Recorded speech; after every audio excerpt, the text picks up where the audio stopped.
हैं, वो भी तशरीफ फरमा है।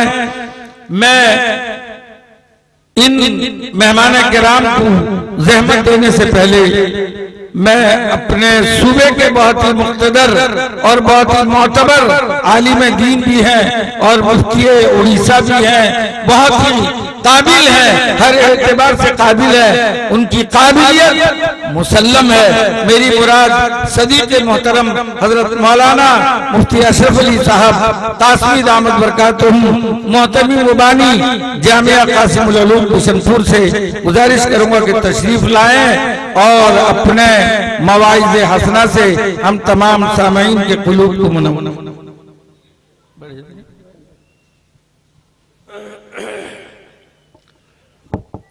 बिस्मिल्लाहिर्रहमानिर्रहीम।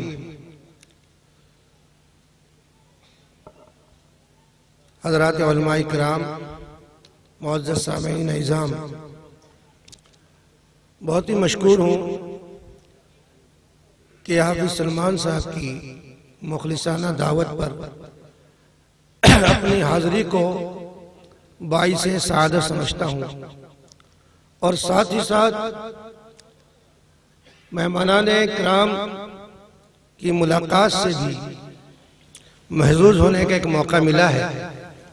मैं मशकूर हूँ जिन लोगों ने मुझे बुलाया, दावत दी है। बात लंबी करनी नहीं है, सर्दी की रात है। हम तो ये चाहते हैं कि देर तक हमारे उलमाए किराम के बयानात हों। एक उन्वान है, हेडिंग है, कौमी यकजहती और तहफ़्फ़ुज़े दस्तूर है। कौमी यकजहती में एक उन्वान को समझा करके जाता हूँ ताकि आने वाले मुक़र्रिर की बात पेश नज़र रहे। तो तवज्जो का तालिब हूँ। कौमी यकजहती का मतलब यह है बहैसियत वतन जितने अक़वाम हैं, गो मुख्तलिफ मज़ाहिब से उनका ताल्लुक हो, लेकिन बहैसियत वतन वो एक है। एक इख्तिलाफी मसला चला है हमारे बड़ों में कि मज़ाहिब के एतबार से कौमें बनती हैं या वतन के एतबार से कौमें बनती हैं। मैं इस निज़ाम में, इस बहस में वक्त को ज्यादा लेना नहीं चाहता, लेकिन यहाँ यह उन्वान का यही मतलब है, बहैसियत वतन। वतन हमारा भारत है, हिंदुस्तान है, तो इस वतन के एतबार से इसमें जितने भी मज़ाहिब के मानने वाले बस रहे हैं, हमारे दरमियान में, उनके दरमियान में एक कौमी रिश्ता है। तो एक कौमी रिश्ता है, बहैसियत वतन हम सब एक हैं। तो इस उन्वान पर आज बातें होती रहती हैं, हमारे अकाबिरीन की बातें होती रहती हैं, जमतुलमा की बातें होती रहती हैं। तो ये मौजू को समझ लीजिए कि वतन के एतबार से हम सब एक हैं। जितने भी बिरादरान वतन हैं, सब मिल करके हम एक हैं। बहरहाल हमारे लिए एक मसला ये है कि इस मुल्क से, इस भारत से हमारी जो मोहब्बत है, हमारा जो ताल्लुक है, सिर्फ बहैसियत वतन नहीं है, इससे भी बढ़ करके हमारा और मजबूत रिश्ता है।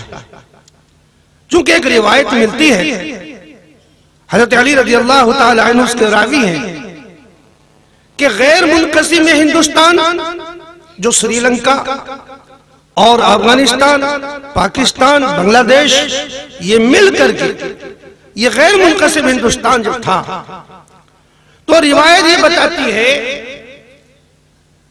कि जन्नत से हजरत आदम अलैहिस्सलाम और मां हव्वा अलैहिस्सलाम का जो नुज़ूल हुआ, तो यहां हजरत आदम अलैहिस्सलाम श्रीलंका आ गए, यहां फेंका गया, और मां हव्वा वो अरबिस्तान में चली गई, अरफात में चली गई, और भी रिवायतें हैं।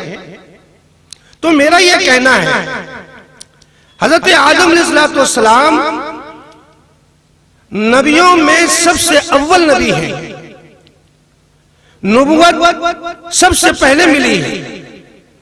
तो पहले हजरत आदम अलैहिस्सलाम की आमद इसी हिंदुस्तान में हुई और वहीं से नस्ल आदम चली। तो ये हिंदुस्तान की कदामत को भी बता रहा है कि सबसे कदीम शहर या कदीम मुल्क रहा। और दूसरी चीज यह है कि आपको नबूवत मिली इसी हिंदुस्तान में। जब नबूवत मिली तो इस नबूवत को लाने वाले, वही की खबर को लाने वाले हजरत जिब्रील अलैहिस्सलाम ही है। तमाम अंबिया के पास वही जाते रहे। तो हजरत जिब्रील अलैहिस्सलाम का भी पहला वरूद इसी हिंदुस्तान में हुआ और पहली वही जो खबर इलाही इसी हिंदुस्तान में आई। अव्वल महबत वही भी यही हिंदुस्तान है। तो हिंदुस्तान बहैसियत हमारे अव्वल नबी, बहैसियत ये वही इलाही, बहैसियत ये अव्वल नबूवत, ये एक हमारा मजहबी ताल्लुक है इस हिंदुस्तान से, इस भारत से, इस धरती से। हम मुसलमानों का सिर्फ वतनी ताल्लुक नहीं है बल्कि एक मजहबी ताल्लुक है।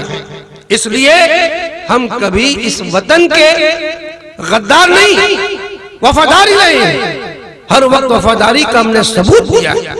ये वो लोग आज जो हमें गद्दार कहते हैं, ये वो थे जो अंग्रेजों के तलवे चढ़ते थे। ये वो थे जो अंग्रेजों की खुशामद करके बड़े बड़े खिताब और टाइटल को लिया करते थे। ये वो थे जो अंग्रेज से मिल करके मीर जाफर और मीर सादिक का किरदार अदा कर रहे थे। वो वतन के वो गद्दार हैं, हम गद्दार नहीं।